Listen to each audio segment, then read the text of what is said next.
Meu nome é Luana e vocês estão no canal Na Estante da Luana. Hoje o vídeo será eu fazendo um pequeno resumo desse livro aqui, Blood Man, Alma Manchada de Sangue, de Robert Bodie. Mas antes, se você é novo no canal e gosta desse tipo de conteúdo, se inscreva nele, ative as notificações e compartilhe com seus amigos para estar me ajudando a crescer no YouTube.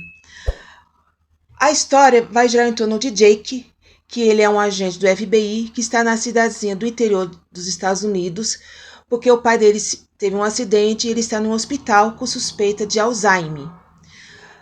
Quando o xerife da cidadezinha descobre que há um agente do FBI ali, ele vai até esse hospital, até onde está o Jake, e pede ajuda do Jake para ajudar a polícia local a solucionar um caso, porque a polícia ali eles não estão conseguindo solucionar.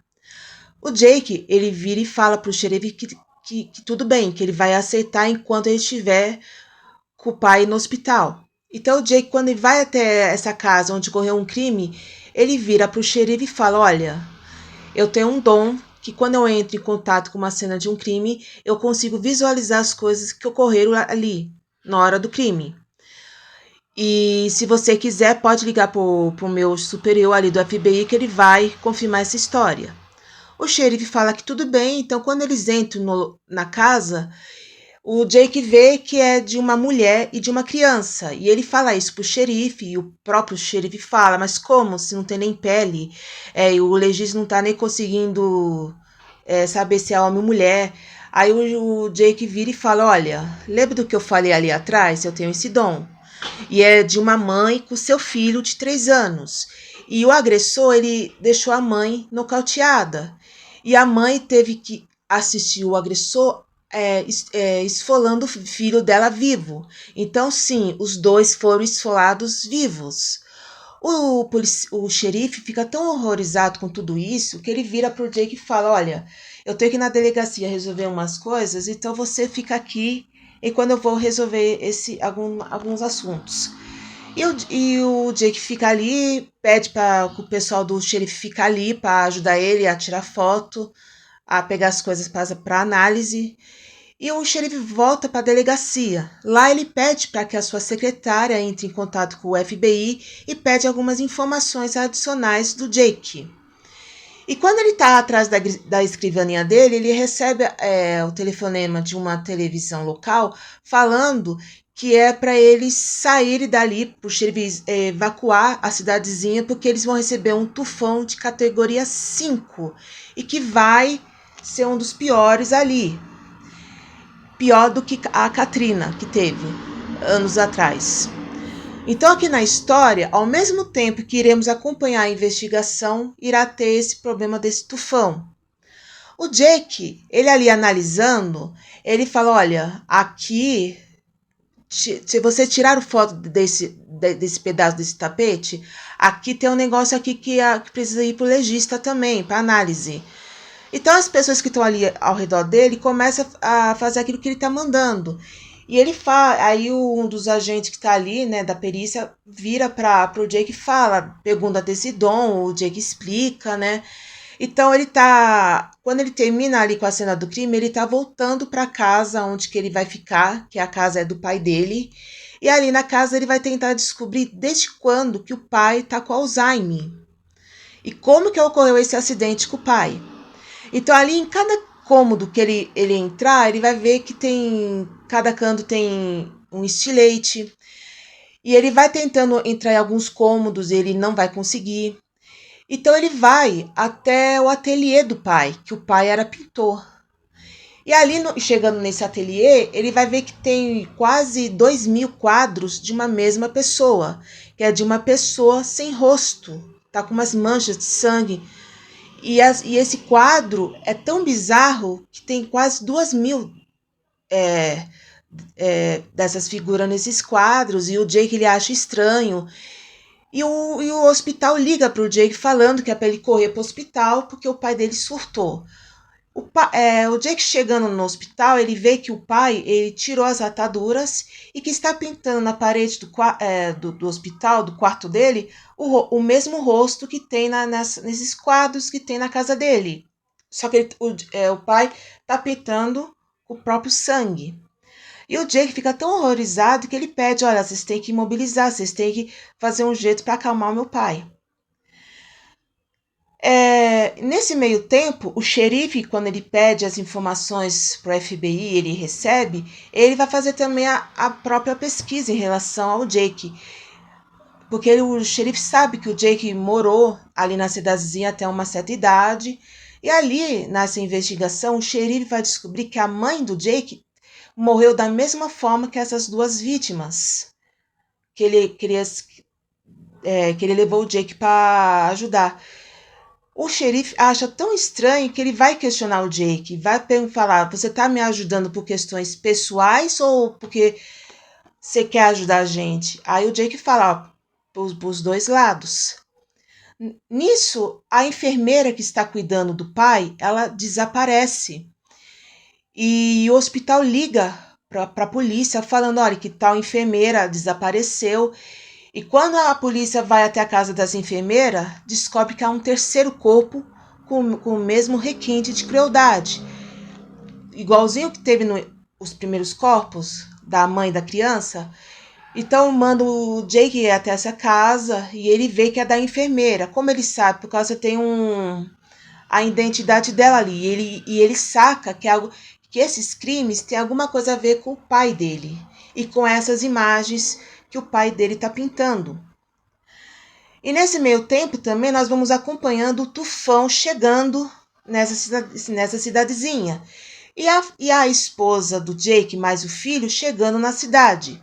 Jake, como já sacou que tem alguma coisa a ver com o passado do pai, ele não quer a família dele ali. Então ele fala para a esposa, vocês só vão ficar o dia de hoje. Amanhã vocês vão embora porque no finalzinho da tarde esse tufão vai arrasar aqui. A esposa fala que tudo bem, e nesse meio tempo da conversa entre a esposa e o Jake, o filho deles meio que desaparece. Então o Jake já entra em desespero, ele vai procurar o filho, aí vê que o filho tá na praia. Porque aonde que o Jake tá morando, a casa fica perto de uma praia. E o filho de 3 anos vira pro Jake e fala que o amigo dele falou que mais tarde vai vir aqui para brincar com o Jake. O Jake fica tão assustado com tudo isso que ele vira para o filho e fala, você não pode sair das minhas vistas. E o xerife, ele vai colocar uma viatura para proteger a família do Jake quando o Jake estiver na cidade. Aí o Jake liga pro tio dele, que o tio dele chama Frank, e fala pro Frank ir ali para ajudar o Jake além do tio ficar com o pai, enquanto o Jake estiver cuidando do caso. Aí o tio chega nessa cidadezinha, fica ali no hospital com o pai, e o Jake já tá pondo a par o tio de tudo que tá acontecendo. E ele fala, olha, tem alguma coisa no passado do meu pai que tá causando tudo isso. O meu pai tá com medo, ele pintou esses quadros, até no quarto do hospital ele pintou. E ele fala, é alguma coisa do passado dele, que ele tem que descobrir o que é antes que seja tarde demais. Nisso, quando que ele chega em casa, que ele vai descansar, ele coloca o filho de 3 anos para dormir e ele vai fazer amor com a sua esposa. Quando chega de manhã, o filho dele grita e o Jake vai atrás do filho, descobre que o filho desmaiou. E nesse meio tempo já está vindo o tufão. E o xerife falou pro Jake para ele tomar cuidado, porque esse tufão vai ser com carga elétrica. E o Jake, ele tem um marca-passo no peito dele. E quando ele tá indo atrás para tentar achar o filho, dá uma descarga elétrica ali nos arredores que faz o Jake desmaiar. Quando ele acorda, ele descobre que não só o filho desapareceu, como a esposa dele também desapareceu. Então aqui começa aquela luta, a busca dele pela família, ao mesmo tempo que ele tem que descobrir quem é que está fazendo tudo isso. O tio, junto com o pai, ele, em um momento de lucidez, ele vira pro irmão e fala, lembra do que ocorreu há 60 anos atrás? Aí corta a história volta para o passado e a gente vai ver que antes do Jake nascer, o pai com a mãe do Jake mais o tio, eles estavam navegando quando de longe a mãe do Jake vê um iate afundando. E o pai vira e fala: vamos chegar lá que eu quero ver se tem alguém precisando de socorro. E ele entra nesse iate, e dali ele traz de volta para a superfície uma criança. E o tio do Jake fala para ele o que aconteceu ali embaixo. Aí o pai do Jake vira e fala: o mal passou aqui. Aí a gente volta para os tempos atuais, na busca do Jake pela família. O tio do Jake vira para ele e conta essa história. E o Jake fala: tá, mas o que isso tem a ver com tudo isso que está acontecendo? É aqui que eu vou parar de contar a história, tá, gente? Porque senão eu vou dar um spoiler e eu não quero dar esse spoiler, tá? Mas o que eu posso falar é que a história, ela é boa, ela é muito visceral. Aqui, na hora que ele tá contando de como os corpos foi achado, você tem que ter, sim, um estômago forte, porque ali o Jake, ele vai falar como ocorreu o assassinato, como eu contei agora há pouco. Então, assim, é uma história um pouco mais pesada. A história em si, ele é interessante. O que eu achei de problema nesse livro foi que o livro ele não ficou... ele não teve uma história mais centrada na investigação. O foco da história foi mais na vida pessoal do Jake, do protagonista. Então, assim, quando a ação começa, é quase no final da história.